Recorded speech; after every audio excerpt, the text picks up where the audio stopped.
এবার ফেরাউন এই সৈন্যদেরকে হুকুম করলো, এই ছেলে মেয়েদেরকে মৃত্যুদণ্ড দিয়ে দাও। মৃত্যুদণ্ড দিয়ে দেওয়া হইল। এই মায়ের সামনে মৃত্যুদণ্ড, মা তো সহ্য করে। আপনারা আজকে এই মজলিসে এসে কি খুশি? যারা যারা খুশি হাত তোলেন তো। নারায়ে তাকবীর, নারায়ে তাকবীর।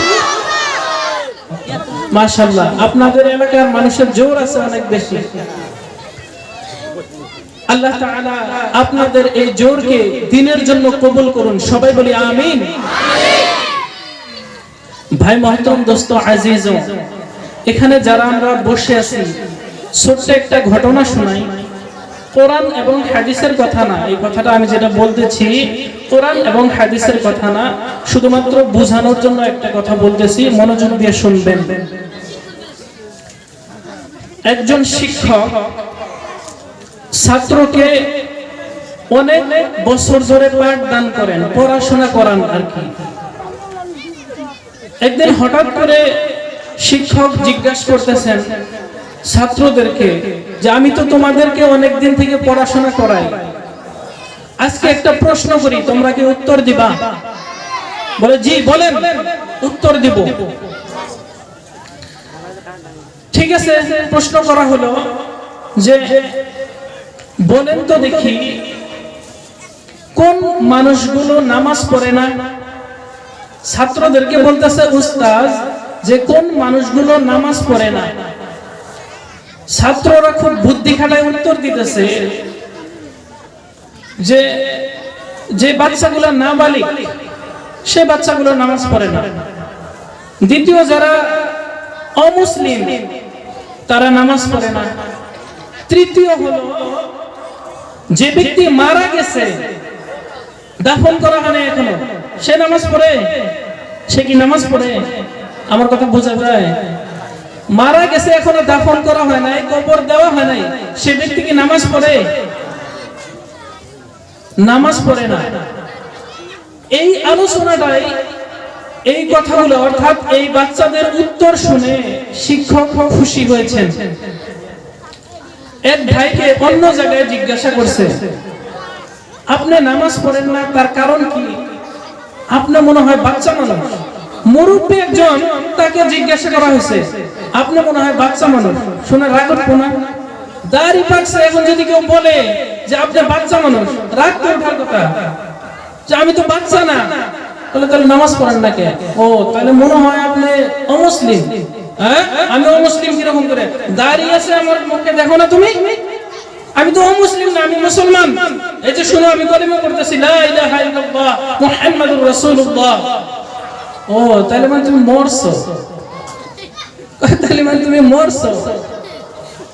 কই না, আমি মরি না, আমি জিন্দা মানুষ, তোমার সামনে কথা কইতেছি, তোমার কি আক্কেল নাই, জ্ঞান নাই? বলে আমার তাজা মানুষটারে কইতেছে মরছো, এটা কি রকম কথা? কই তুলে তুমি ছোট মানুষও না, অমুসলিমও না, আবার মরো না, এটা নামাজ পড়ো না কেন? বলে যারা জীবিত আছে ওই ব্যক্তিগুলো তো নামাজ পড়ে, যারা মুসলমান তারা তো নামাজ পড়ে, যারা বালিগ তারা তো নামাজ পড়ে, আপনি নামাজ পড়েন না কোন আক্কেলে? এখন আর কথা বলে না, মাথা নিচে। এরকম অনেক মানুষ আছে কিনা নিজেকে বালিগ দাবি করে, মুসলমানও দাবি করে, মৃত্যু হয় নাই কিন্তু নামাজ পড়ে না। আল্লাহর নবী বলেন মিফতাহুল জান্নাতিস সালাহ, বেহেশতের চাবি কি আপনারা জানেন? কে বলতে পারবেন বলেন তো? বেহেশতের চাবি কি? নামাজ। আল্লাহর নবী বলে যে নামাজ আদায় করো, বেহেশতের চাবিটা নাও। আমরা মুসলমান যেন বললাম নবী গো আমরা বেহেশতের চাবি চাই না। নামাজ পড়েন না তো আপনি কি বুঝাইলেন? নবীকে বললেন নবী আমরা বেহেশতের চাবি চাই না। তাই হয়েছে কিনা কথাটা? আল্লাহর নবী বলে নামাজ পড়ো, বেহেশতের চাবি পাইবা। আপনারা নামাজ না পড়ে আল্লাহর নবীকে বলতেছেন, এটাই যেন বুঝাইতে চাচ্ছেন যে নবী আপনি বললে কি হবে, বেহেশতের চাবি নামাজ, কিন্তু আমরা সেই চাবি নিতে চাই না। আপনারা চান না? বেহেশতের চাবি নিতে চান না? বেহেশতে যেতে চান না? কারা কারা যেতে চান হাত তোলেন তো দেখি। আচ্ছা, বেহেশতে যাইতে চান, তাহলে যে কথা আজকে বলবো আপনারা আমল করবেন ইনশাআল্লাহ? আমল কারা কারা করবেন? হাত তুলেন। নারায়ে তাকবীর, নারায়ে তাকবীর। আল্লাহ তাআলা সকলকে আমল করার জন্য তৌফিক দান করুন। সংক্ষিপ্ত সময়ে কয়েকটি কথা আপনাদের সম্মুখে বলার চেষ্টা করব ইনশাআল্লাহ তাআলা, আল্লাহ যদি তৌফিক দান করেন। আল্লাহ রাব্বুল আলামিন কোরআন কারীমের মধ্যে বলেন, ইন্নাল্লাযীনা আমানু ওয়া আমিলুস সালিহাত, যারা তোমরা ঈমান আনছো, তারপরে যারা তোমরা নেক আমল করছো। নেক আমল কি ভাই? কি আমল ভাই? বিড়ি খাওয়া নেক আমল, সিগারেট খাওয়া কি নেক আমল, নামাজ ছেড়ে দেওয়া কি নেক আমল? এগুলো করবেন। নেক আমল কি? আল্লাহ তাআলার হুকুম সমস্ত মানা, নবীর সুন্নাহ অনুযায়ী মানা, আল্লাহ তাআলার কথাকে নবীর ভাষায় বুঝেই মানতে হবে। কার ভাষায় ভাই? কার ভাষায়? জোরে বলেন, কার ভাষায়? না আমার আপনার বুঝ অনুযায়ী, আমার ব্রেন খাটাইয়ে মানলে হবে না। আল্লাহর কথাগুলো আল্লাহর নবীর ব্যাখ্যা অনুযায়ী মানতে হবে। এই জন্য যারা ঈমান আনছেন, আপনারা ঈমানদারদেরকে আল্লাহ রাব্বুল আলামিন ডাইকা ডাইকা বলে, ও ঈমানদার বান্দারা, তোমরা যারা ঈমান আনছো, তোমরা যারা আল্লাহ রাব্বুল আলামিনকে বিশ্বাস করছো, ইন্নাল্লাযীনা আমানু ওয়া আমিলুস সালিহাত, ঈমান আনার পরে নেক আমল করছো, আল্লাহ রাব্বুল আলামিন বলে, কানাত লাহুম জান্নাতুল ফিরদাউসি নুজুলা। ঈমান আনছো, ঈমান আনার পরে নেক আমল করছো, আল্লাহ রাব্বুল আলামিন আপনাদের আমাদের জন্য, আমাদেরকে স্বাগতম জানানোর জন্য, আপ্যায়ন করার জন্য জান্নাতুল ফিরদাউস রেখে দিয়েছেন। সুবহানাল্লাহ। শর্ত কি? ঈমান যারা আনছেন, নেক আমল করছেন, তাদের জন্য জান্নাতুল ফিরদাউস মালিক রেখে দিয়েছেন। কেমন ঈমান? যে ঈমানে মসজিদ পর্যন্ত নিতে পারে না তেমন ঈমান, তেমন ঈমান। যে ঈমানে আপনাকে হারাম থেকে বিরত রাখতে পারে না, যে ঈমানে আপনাকে মসজিদের দিকে নিতে পারে না, যে ঈমানে আপনাকে ইসলাম মানতে বাধা দেয়, যে ঈমানে আপনাকে সুন্নতি লিবাস পরতে বাধা দেয়, এই ঈমান নিয়ে কবরে গেলে, এই কবরে যাওয়ার পরে আপনাকে কবরের আযাব থেকে রেহাই দেওয়া হবে না, আপনার জন্য জান্নাতুল ফিরদাউস দেওয়া হবে না। কেমন ঈমান? আপনারা একটা ঘটনা শুনবেন, হাদিসের মধ্যে আল্লাহর নবী সাল্লাল্লাহু আলাইহি ওয়াসাল্লাম বর্ণনা করেন হাদিসটি। আল্লাহর নবী এই হাদিসটি বর্ণনা করেন, তো আল্লাহ রাব্বুল আলামিনের নবী নাম ছিল মুসা আলাইহিস সালাম। নাম শুনছেন? মুসা নবীর নাম শুনছেন? মুসা আলাইহিস সালামের জামানায়, মুসা আলাইহিস সালামের জামানায় ফিরআউন ছিল। ফিরআউন কি ভালো লোক ছিল? ভালো লোক ছিল না, প্রচন্ড ইসলাম বিদ্বেষী ছিল, ইসলামের বিরুদ্ধে কাজ করত, মুসা আলাইহিস সালামের বিরুদ্ধে কাজ করত। এই মুসা আলাইহিস সালামের জামানায় এই ফিরআউনের এক কন্যা ছিল, ছোট কন্যা ছিল, সেটা আসিয়ার গর্ভের ছিল না, অন্য গর্ভে ছিল। সেই সন্তানের মাথার চুল আশ্রয় দিত একজন দাসী, একজন মহিলা। এই ছোট্ট ফিরআউনের মেয়ের মাথার চুল আশ্রয় দিত। আশ্রয় দেওয়ার সময় চিরুনিটা মাটির মধ্যে যখন পড়ে যায়, এই মহিলা চিরুনিটা উঠায়, উঠানোর সময় বলে বিসমিল্লাহির রহমানির রহিম। এই ছোট্ট মেয়ে ফিরআউনকে বলে, বাবা গো, আপনি ছাড়া কি দুনিয়ার মধ্যে আর কোন রব আছে নাকি, মালিক আছে নাকি? ফিরআউন বলে, না না না, আমার মতো আর এই দুনিয়ার মধ্যে কোনো রব নাই, কোনো মালিক নাই, আমি তো শুধুমাত্র একটাই মালিক। বলে, আমি তো সেটাই জানি, কিন্তু এক মহিলা এই চিরুনি যখন পড়ে যায় আর বিসমিল্লাহ বলে চিরুনিটা ওঠায়, তাহলে সেই রব সম্পর্কে আপনি আমাকে বলুন। ফেরাউন বলে, এ কর্মচারীরা শোনো, যা ওই মহিলাকে ডেকে নিয়ে এসো। ওই মহিলা যখন ডেকে আনা হলো, বলে, এ মহিলা, তুমি নাকি আমাকে বাদ দিয়া অন্য কোন রবের উপরে ঈমান আনছো? ওই মহিলা বলে, হ্যাঁ, যিনি আমার আপনার রব, সেই রবের প্রতি আমি ঈমান আনলাম, সেই রবের প্রতি আমি দৃঢ় ঈমান আনলাম। এই ঈমান থেকে আমি সরে যাব না, এক চুল পরিমাণ সরে যাব না। আপনি যতই আমাকে শাস্তি দিবেন না, যাই করেন কেন, আমি রবের উপরে ঈমান আনছি, আমি মালিককে এক মেনে নিয়েছি, অন্তর দিয়ে মেনে নিয়েছি। এই মালিকের রাস্তা থেকে আমাকে আর কেউ দূরে সরিয়ে দিতে পারবে না। ফেরাউন বলে, এ কর্মকর্তারা, এ সৈন্যরা, যাও শাস্তির ব্যবস্থা করো। এই মহিলাকে জিজ্ঞাসা করলো, তোমার ছেলে মেয়ে কয়জন? মহিলা বলল, এক বর্ণনায় আছে 3 জন, আরেক বর্ণনায় 7 জন, কোন কোন বর্ণনায় পাওয়া যায় 11 জন পর্যন্ত ছিল। এই বাচ্চাদেরকে এক জায়গার মধ্যে দাঁড় করানো হয়েছে, বাচ্চার মাকে আরেক জায়গায় দাঁড় করানো হয়েছে।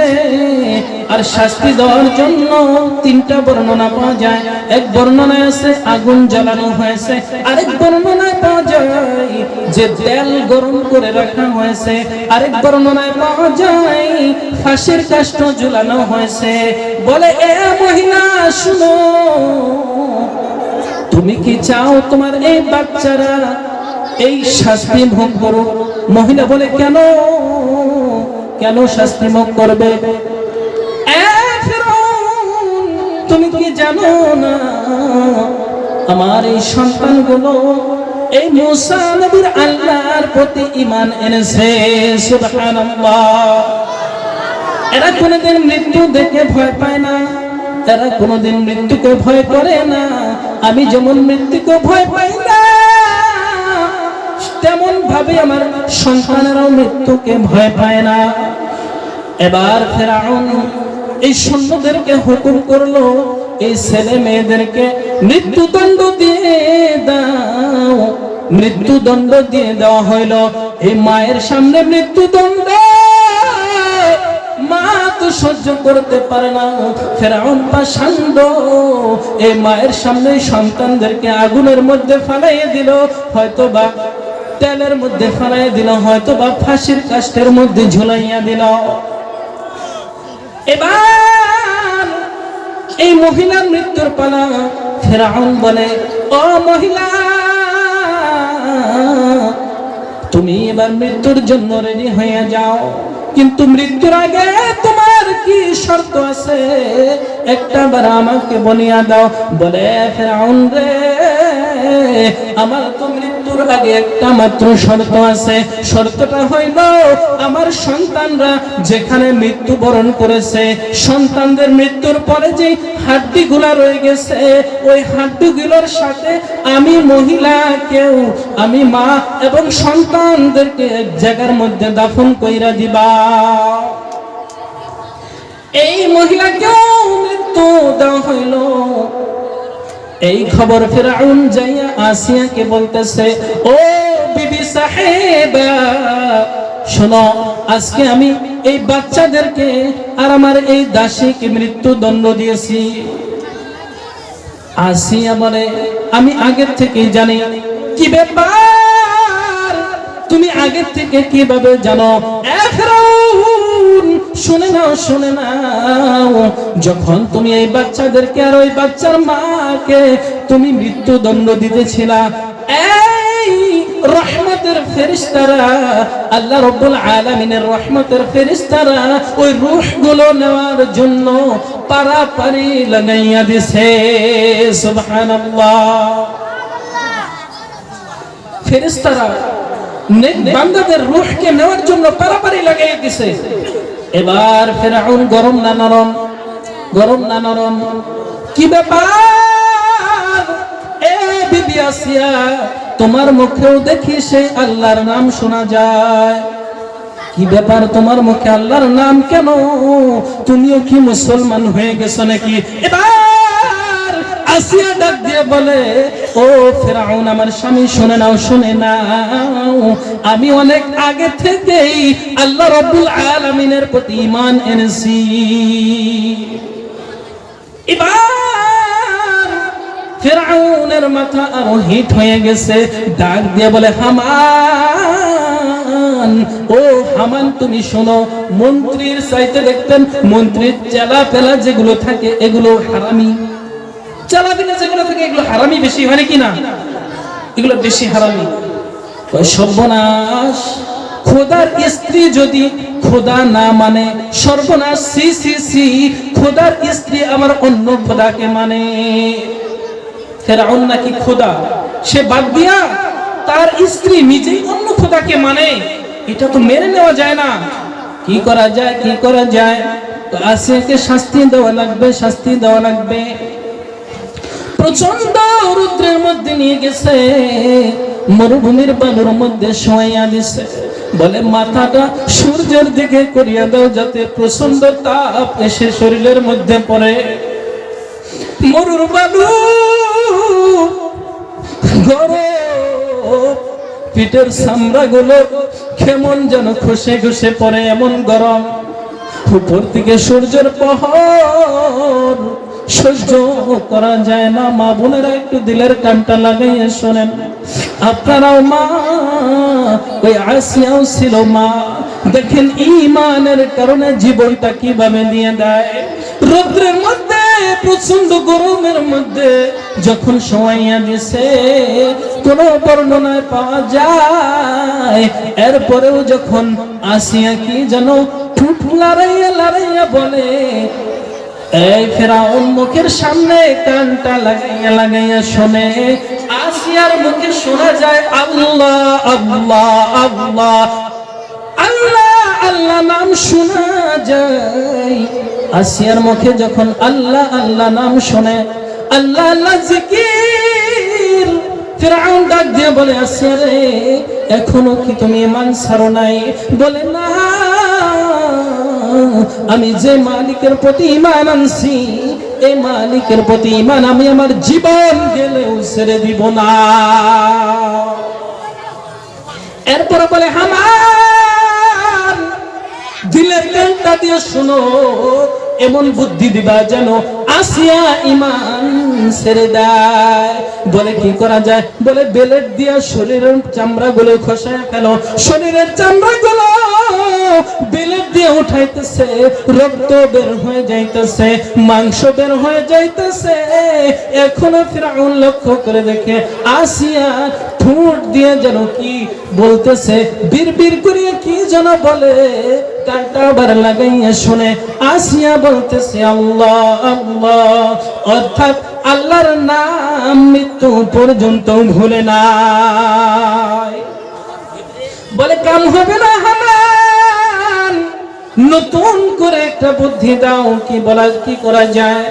এবার বুদ্ধি দেওয়া হলো, পেটের উপরে বড় একটা পাথর চাপিয়ে দেওয়া হোক এবং পাথর দিয়ে তাকে উপর দিকে পাথরটা ছেড়ে দিয়ে তাকে হত্যা করা হোক।